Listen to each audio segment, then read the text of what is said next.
And joining us today in our Book Talk segment, great to welcome a woman who's written really a fascinating book about her life. She's one of the premier photojournalists in the business. It's called It's What I Do, a photographer's life of love and war. We're joined today by Lynsey Addario. She's up in Washington, D.C. today. And Lynsey, good to talk with you. How are you? I'm good. Thank you for having me. Yeah, good to have a chance to chat with you. I've always enjoyed talking with people in what you do out in the field. I've always kind of been fascinated by it, particularly the photojournalist part.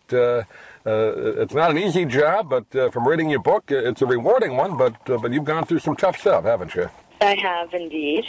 And one of the reasons why I wanted to write this book was to give people a sense of what it is like, not only on the front lines, but in the quiet moments, and how a war correspondent or a war photographer really tries to balance a personal life and a professional life. Yeah, you go back to, when you see some of those old World War II, pictures or film, and you see what those guys had to do, then into Vietnam, Korea War, Vietnam, and then now in the more current wars, and you've been right in the middle of a lot of different conflicts. I guess when you're taking those pictures, and I kind of glean that from how you wrote the book, you're not exactly thinking of the danger you're in at the moment, right? You're just kind of trying to get the best picture you can. Well, I'm aware of the danger, certainly, and I'm trying to sort of compartmentalize the fear that I have, but I'm really trying to focus and to make the best picture and to make the most compelling picture with the most information in that for the reader. You talk about September 11th as, I guess, one of the earliest assignments you had, right, when that all came down. Well, I'd been freelancing for the Associated Press in New York in the 90s and moved to India in 2000 and was covering Afghanistan under the Taliban, but I really didn't start getting assignments and didn't start working for the New York Times until after September 11th. And you were in New York when it happened, but then you went right away overseas to cover the conflict there, didn't you? No, I was actually in Mexico City when it happened. I was living in Mexico City, and I watched the attacks of September 11th on TV in Mexico, and immediately felt the urgency to go to Pakistan and to Afghanistan to cover what I recognized very quickly and what my roommate at the time recognized very quickly as what would be a full-on war. When you decide to do something like that, how do you go about doing that? At that time, were you a freelancer or were you working for a publication?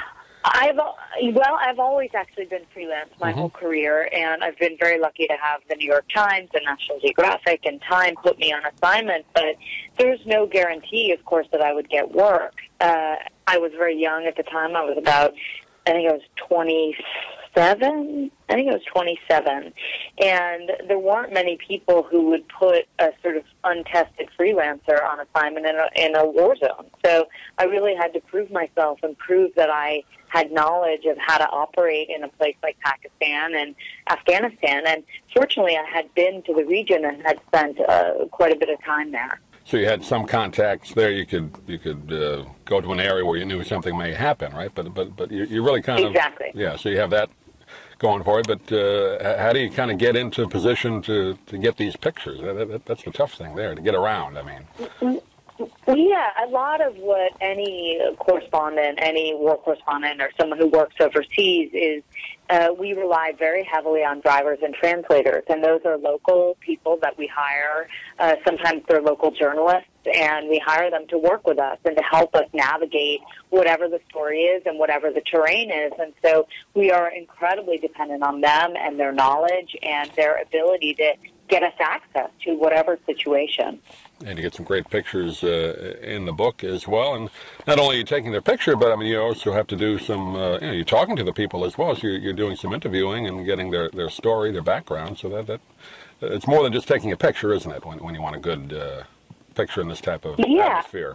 Yeah, for me, it's really about getting to know the people I'm photographing, doing extensive interviews if I can, if time and security permit, and to really just figure out how to tell a comprehensive story that will educate the readers back home. And so for me, it's much more than taking a picture. I think photographing is actually a small part of what I do. A lot of what I'm doing is research and setting things up and getting to know the people I'm photographing. How has it changed now? Obviously in the, I would say older days when you just work with film, it was a different way to get the pictures out. I guess now digital, it's probably a lot easier, I would think, right? Yeah, I mean, it's much easier than it was. I used to travel to Pakistan, for example, with a big scanner and film, Right. and try to find a lab to process the film without destroying it. And often my film would come back completely scratched or ruined because the chemicals were old. And so, now there's such an immediacy. I can shoot and go to the hotel or wherever I am and download and file. And often I carry a satellite dish with me, and I'll file from wherever I am. Yeah, it makes me, at least that part is easier. Not easier getting the pictures, but easier to at least get them to where they're supposed to go, right? Published. Yeah, exactly. Yeah. Exactly. You talking the book? I guess your dad gave you your first camera. Were you always kind of interested in cameras, or what was your main interest as a young girl to get into this field? No, it's interesting. I actually wasn't interested in cameras because I didn't really have any exposure to them, and I grew up in a very creative family, very artistic. Yeah. My parents always fostered our creativity. We drew on our walls growing up, but it was sort of a very open household, and so it seemed only natural that my dad would encourage me to do something creative. And so he gave me a camera, and he didn't really say anything, and I immediately took to it, and I started teaching myself how to photograph, and I bought books, and I would sit on the roof of my house and try and photograph the moon. And so eventually I was terrified to photograph people. I just didn't have the courage to go with a camera and try and photograph people. So eventually, as I grew older and I lived in Bologna for a year during university and studied at the University of Bologna, there I started photographing a little bit. And when I moved to Argentina after university to study Spanish, there I really was exposed to photojournalism and the power of an image to tell a story. Yeah, when you really see a picture, obviously that's true that the cliche, it's worth more than 1,000 words now, particularly when you're in a war zone or a place where things like that are going on. There's so much being told in that one frame that you probably couldn't write about anyway to give it justice, right? Well, I don't know. I think sometimes it's a combination of words and pictures. Yeah. You've gone to not only the Middle East there, but Darfur. You spent some time there. That is a very tough place to obviously to go. Talk about that a little bit. Well, I started covering Darfur in 2004. I was paired up with a correspondent for the New York Times named Samini Sengupta.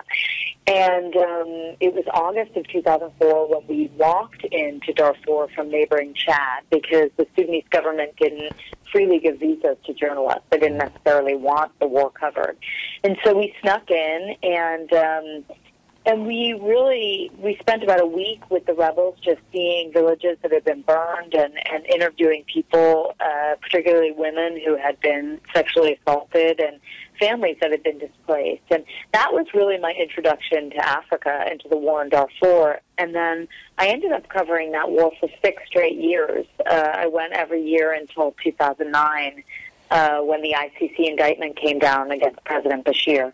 Yeah, tough. Some great pictures in the book again, but very, very tough circumstances. And I know you have to sort of put it out of your mind a little bit, at least while you're there. But it's got to be tough when you get home, when you're thinking about what you just saw. Right? It's a very, very difficult situation.